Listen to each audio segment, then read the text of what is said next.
Title of the video से तो पता चल ही गया होगा कि ये वीडियो उसी के बारे में है, NEET 2025 the so called paper. जो मुझे लगता है कि जिन भी बच्चों ने ये पेपर दिया उनके लिए तो ये एक नाइटमेयर बन जाएगा। अब वो जिंदगी में इसको कभी नहीं भूल पाएंगे। I don't know what to say, but everyone has very heavy heart, क्योंकि अचानक से ऐसा लेवल आ जाना प्रॉब्लमेटिक है। मैं इसके ऊपर बहुत ज्यादा नहीं बोलूंगी, बट मैं कुछ चीजें डिस्कस करना चाहती हूँ, जो कुछ फ्लॉज जो इस नीट के एग्जाम में मैं नोटिस कर रही हूँ काफी सालों से। और मैंने एक चीज रियलाइज करी कि ये पेपर ना कुछ और ही टर्न होता जा रहा है। Other than a medical entrance exam, जो एक रिक्वायरमेंट होनी चाहिए पेपर की, इसके बाद बच्चे मेडिकल कॉलेज में जाएंगे, उसका कुछ और ही टर्न होता जा रहा है।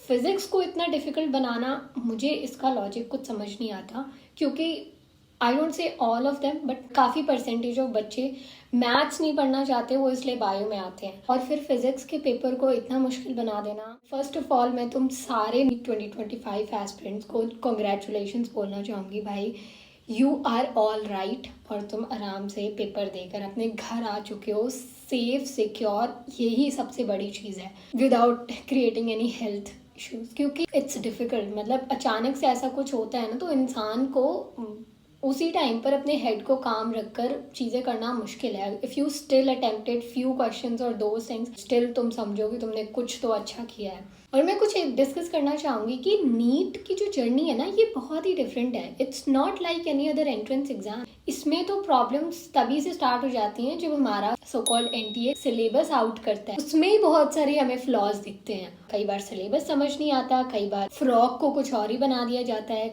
कई बार सिलेबस में कुछ ऐसे टॉपिक्स ऐड कर दिए जाते हैं जो शायद कहाँ से पढ़ने कैसे पढ़ने कुछ समझ नहीं आता। फिर उसके बाद चलो बच्चे इसको काउंटर कर लेते हैं। उसके बाद बच्चे पहुंचते हैं सेकंड पड़ाव में, which is form filling of NEET. उसमें इतनी सारी चीज़ें, हमारी फोटो ऐसी होनी चाहिए, बैकग्राउंड ऐसा होना चाहिए। कभी वो फीस अटक जाती है और हमें समझ ही नहीं आता कि ये फ़ी सबमिट हो गई है रजिस्ट्रेशन के लिए या नहीं, मेरा फॉर्म अप्रूव हो जाएगा या फिर नहीं। इन सारे झमेलों में आधे बच्चों का तो कॉन्फिडेंस वैसे ही लूज हो जाता है। बाकी फिर भी चलो गैदर करके बच्चे अगले पड़ाव में बढ़ते हैं, which is examination centre. Now I need to talk about this. Examination centre पर मेजॉरिटी ऑफ द ऐसे इन्विजिलेटर्स को अपॉइंट किया होता है जिनको पता ही नहीं है किस टाइम पर पेपर सॉल्व करना स्टार्ट करवाना है। भाई, वो 10 से 15 मिनट ऐसे ही खराब कर देते हैं बच्चों के, and they don't even realise. उन्हें रियलाइज भी नहीं होता कि 10 से 15 मिनट कोई बहुत बड़ा अमाउंट है। भाई, जो बच्चा 3 से 4 साल से उस एग्जाम की तैयारी कर रहा है ना, उससे पूछो एक एक मिनट की वैल्यू क्या है। उससे पहले भी सेंटर पर जाते ही इतना क्योटिक माहौल बनाकर रखते हैं। कभी इनका बायोमेट्रिक अच्छे से नहीं हो रही होती, समटाइम्स इनकी चेकिंग इतनी ज़्यादा अजीब होती है कि समझ नहीं आता कि ये इस तरह से क्यों बिहेव कर रहे हैं। हम स्टूडेंट्स हैं हमारे साथ। मैं इसमें एक इंसिडेंट बताती हूँ। स्ट्रिक्टली ये चीज़ थी नीट के ब्रोशर में कि तुम बहुत ही प्लेन सी रबर बैंड यूज़ कर सकते हो, और मैंने सिंपल और प्लेन वाली पतली सी जो रबर बैंड होती है वो यूज़ करी थी। एंड स्टिल वहाँ पर जो चेकिंग वाले थे उन्होंने वो रिमूव कर दी, एंड उसके बाद मुझे वापस नहीं करी। आई सेड मुझे रबर बैंड तो दे दो, मैंने बाल टाई करने हैं। एंड यू कैन सी, अगर मैं बताऊँ तो मेरे काफ़ी लंबे बाल हैं, मतलब काफ़ी लंबे हैं। तो when you have long hair और तुम उन्हें खुले छोड़कर अंदर जा रहे हो, फिर मुझे लगा कि चलो जूड़ा बना लूँगी, बट बायोमेट्रिक तक आई वॉज डिनाइड कि नहीं, तुम जूड़ा नहीं बना सकती। इमेजिन मई के महीने में तुम ये सारे कांड कर रहे हो एक स्टूडेंट के साथ। मैंने कहा अब एग्जामिनेशन हॉल में चली गई हूँ, अब यहाँ पर थोड़ा सा रिलैक्स होगा। वहाँ पर क्या क्या फैसिलिटीज़ थी, बीच में पंखे लगे हुए थे स्ट्रेट, और हमारी जो बेंचेस थी वो बिल्कुल साइड में थी। फैन की भी हवा नहीं आ रही, और ऊपर से तुमने हमें ये बोला हुआ है कि बालों का हम जूड़ा नहीं बना सकते। मतलब तुम पूरे बाल खिलार कर वहाँ पर मई के महीने में बैठे हुए हो एग्जाम देने के लिए। पहले ही बच्चे को इतना ट्रॉमेटाइज कर देते हो, हाउ दैट, किस मेंटल स्टेट से वो बच्चा एग्जाम लिखेगा। और इट वाज नॉट मी, मेरे पूरे हॉल में जितनी भी लड़कियां थी सारे खुले बालों से ऐसे पसीने से लथपथ हुई अपने पेपर का इंतजार कर रही थी। मेरी इन्विजिलेटर ने भी मना कर दिया, नहीं बेटा तुम बाल नहीं बांध सकती। मुझे नहीं पता इसमें क्या लॉजिक था कि बाल ना बांधने का, ऐसी कौन सी मैं चीटिंग कर लेती एग्जाम में बंधे हुए बालों से।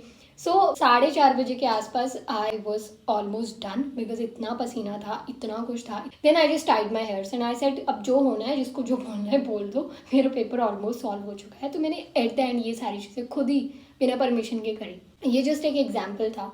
मतलब I want to ask question कि एक नेशनल लेवल के एग्जाम में तुम इतना भी नहीं कर सकते। स्टूडेंट्स के ऊपर इतनी रिस्ट्रिक्शंस होती हैं, ये नहीं करना, वो नहीं करना, ये पहन कर जाना है, ये करना है।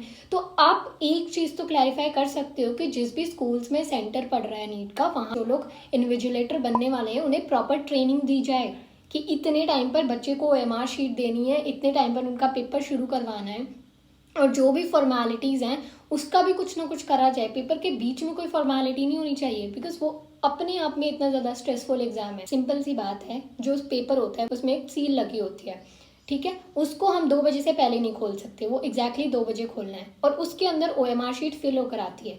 और ये बहुत ही सिंपल सी चीज़ है कि OMR शीट जो है उसको हम नीचे से पेपर में से ऐसे हल्का से स्लाइड करके या ऊपर से स्लाइड करके निकाल सकते हैं, और 1:45 के आसपास हमें उन्हें फिल करना शुरू कर देना चाहिए, अपना रोल नंबर, अपनी normal details.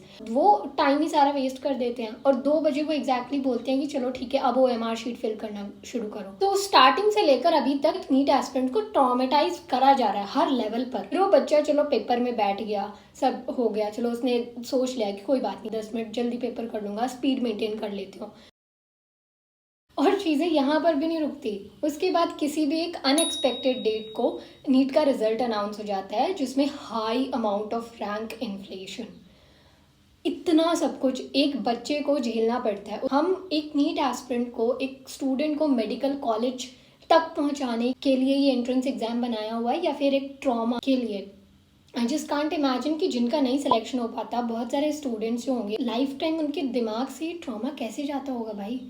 They are traumatised, and why we are doing this, and we are doing this thing to a kid who is just 17 और 18 ईयर ओल्ड। कहाँ से जस्टिफाइड है, मुझे ये नहीं समझ आती। बहुत सारे लोग इसको ऐसे जस्टिफाई करते हैं कि तुम्हें मेडिसिन में आना है, इमरजेंसीज हैंडल करनी है, डॉक्टर बनना है, तो उसके लिए तुम्हें तैयार होना चाहिए। मैं कहती हूँ भाई 4.5 साल पढ़ाई करनी है ना मेडिकल कॉलेज में जाकर, तो वहाँ पर सीखेंगे ना हम इमरजेंसीज कैसे हैंडल करते हैं, ट्रॉमेटिक एक्सपीरियंसेस कैसे हैंडल करते हैं। क्या हमें सिखाया जाएगा? डांस करना तो नहीं सिखाया जाएगा मेडिकल कॉलेज में ले जाकर, इमरजेंसीज हैंडल करना ही सिखाया जाएगा ना। मुझे लगता है कि एक मेडिकल एग्जाम को एक एंट्रेंस एग्जाम की तरह ही रहने देना चाहिए, उसको इतना वो नहीं करना चाहिए स्टूडेंट के लिए वो एक लाइफ टाइम ट्रॉमा बन जाए। आई अग्री विद दैट कि डिफिकल्टी इंक्रीज करनी थी, अगर कट ऑफ को नीचे लेकर आना था कि सारे बच्चों के 720 आ गए, so there is a particular way for this. हम उसको इवेंचुअली कर सकते हैं, बट एक बैच को, सिर्फ एक पर्टिकुलर बैच को ही सारा ट्रॉमा क्यों देना है? हम इवेंचुअली भी तो डिफिकल्टी लेवल को इंक्रीज कर सकते हैं। I just can't imagine the pain of दो स्टूडेंट्स जिन्होंने 2024 में जो भी स्कैम हुआ, तमाशे हुए बहुत सारे, वो सारे झेले, और अब उसके बाद उन्होंने दोबारा ड्रॉप लिया 2025 के लिए, और अब उनको ये सारी चीज़ें भी झेलनी पड़ रही हैं। It's said bye an aspirant, बहुत एक अच्छी चीज़ उन्होंने बोली थी, एक पेपर में अटेम्प्ट्स जरूर अनलिमिटेड हो सकते हैं, बट इंसान के अंदर के इमोशंस, उसकी हिम्मत लिमिटेड ही होती है भाई। ये बहुत ज़्यादा नहीं है हर किसी के पास। हम इतने छोटे हैं अभी नीट एस्पिरेंट्स, अभी वो से 17, 18, 19, 20 साल को, अभी वो इतने ट्रॉमेटाइज हो जाएंगे, अभी इतने ट्रॉमास फेस करेंगे, तो हाउ लाइफ फॉरवर्ड कैसी रहेगी? We can't expect. नीट जो कर रहा है वो हर कोई नीट देने वाला बच्चा डॉक्टर नहीं बनेगा। बहुत सारे लोग इस जर्नी को छोड़कर वो कुछ और भी करेंगे ज़िंदगी में, कुछ अपनी लाइफ में कुछ और भी करने चाहेंगे। हम तो उन्हें ट्रॉमा दे रहे हैं ज़िंदगी भर के लिए। I we are doing so much pressure on students out there. कुछ भी हम कैसे भी रिफॉर्म्स कर रहे हैं, एकदम से चीज़ों को चेंज कर रहे हैं, एकदम से कोई रिजल्ट निकाल देते हैं, एकदम से पेपर का लेवल डिफिकल्ट कर देते हैं, एकदम से कोई सब्जेक्ट कुछ हटा देते हैं, अपने हिसाब से क्वेश्चन पेपर को मॉडिफाई कर देते हैं 1 साल के अंदर। Is it not traumatising for the students out there? भाई लोगों की 5-5 साल की मेहनत है इस एग्जाम के पीछे, लोग 5-5 ड्रॉप्स लेते हैं, और इमेजिन कि उन्होंने अपने दिमाग में इस एग्जाम को कितना ऊपर वाला दर्जा दे चुके हैं। I don't know what to say, but it is very much dehumanizing thing that we are seeing. To all the aspirants भाई मैं यही कहना चाहूँगी कि पहले थोड़ी सी हिम्मत रखो, अभी रिजल्ट आने दो, क्योंकि अगर ऐसा मैं सुन रही हूँ कि अगर तुम्हारा पेपर खराब गया है तो बहुत सारे बच्चों का भी तो खराब गया है। कट ऑफ भी शायद नीचे आ जाए। स्कोर मैटर नहीं करता, रैंक मैटर करती है। क्या पता लास्ट ईयर की तरह जैसे हमारे ज़्यादा स्कोर पर रैंक भी ज़्यादा हुई थी, इस बार कम स्कोर पर रैंक भी कम हो जाए। तो अपने रिजल्ट का थोड़ा सा इंतज़ार करो। I can not say anything कि चिल कर लो, मूवीज़ देख लो या वो सारी चीज़ें, भाई नहीं होता। I have been through this phase, मैं अच्छे से इस फेज़ को अच्छे से जानती हूँ। 2024 के ट्रॉमा वाले फेज़ के जो 6 महीने थे आफ्टर रिजल्ट, मैंने भी सब ऐसे ही निकाला है, रो धो कर निकाला है और बस टेंशन में निकाला है। कुछ नहीं होता, कोई इन्जॉयमेंट नहीं होती, कुछ नहीं होता, बस इंसान फ्रस्ट्रेट ही रहते हैं। मैं यही कहूँगी कि थोड़ा सा खुद को काम डाउन रखने की कोशिश करो और रिजल्ट का एटलीस्ट वेट करो, क्योंकि तभी तुम्हें पता चलेगा कि what exactly happened. I don't know what to say about NEET 2025, क्योंकि एक्सपेक्टेशन काफ़ी अच्छी थी। हमें ऐसा लगता था कि चलो यार 24 का जो हो गया सो हो गया, सब गड़बड़ हो गई, बट शायद 25 में सब कुछ सेटल आउट हो जाएगा, सब कुछ चीज़ें अच्छी हो जाएंगी। बट पता नहीं 25 का तो कुछ और ही दिखता हुआ समझ में आ रहा है। All I could say is gather your courage and थोड़ा हिम्मत बनाए रखो अपने अंदर। और अभी बहुत ज़्यादा कुछ XYZ चीज़ों के बारे में सोचने की ज़रूरत नहीं है। अभी जस्ट तुमने एग्ज़ाम दिया है, थोड़ा सा खुद को रिलैक्स करने की कोशिश करो। और ऑब्वियसली सिर्फ तुम्हारा ही ख़राब नहीं गया है, बहुत सारे बच्चों का एग्ज़ाम ख़राब गया है। अपने आप में इतनी हिम्मत रखो। आई वुड से अगर मैं किसी ट्रॉमा से बाहर आ सकती हूँ तो कोई भी आ सकता है, because I was so much into depression for that NEET 2024 trauma. वो आज तक भी मेरे दिमाग से पूरी तरह से नहीं निकल चुका है, but still I am trying recover myself from there.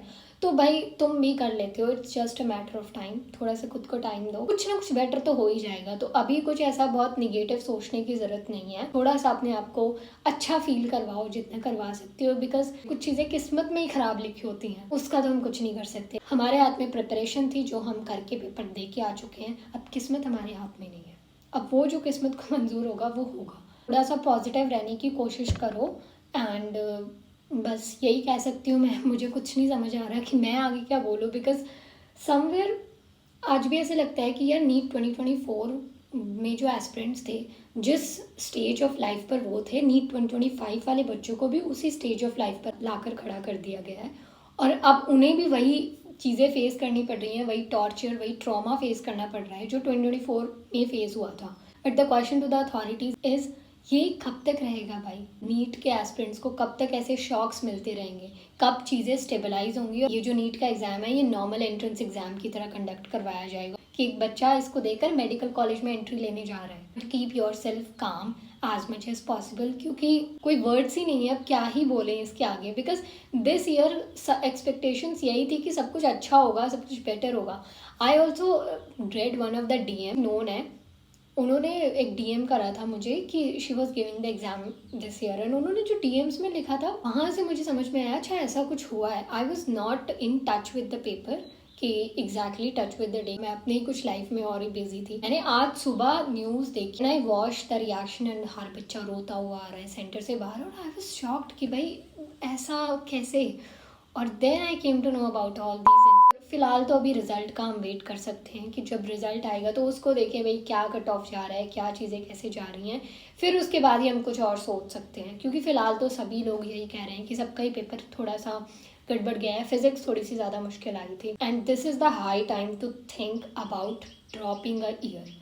अब सच में नीट का एग्ज़ाम बहुत मॉडिफाई हो चुका है, बहुत चेंज हो चुका है। ये सिर्फ एक एंट्रेंस एग्ज़ाम मुझे तो नहीं लगता है कि बचा हुआ है। तो this is the high time for you to think twice before taking a drop. I would say this is the high time.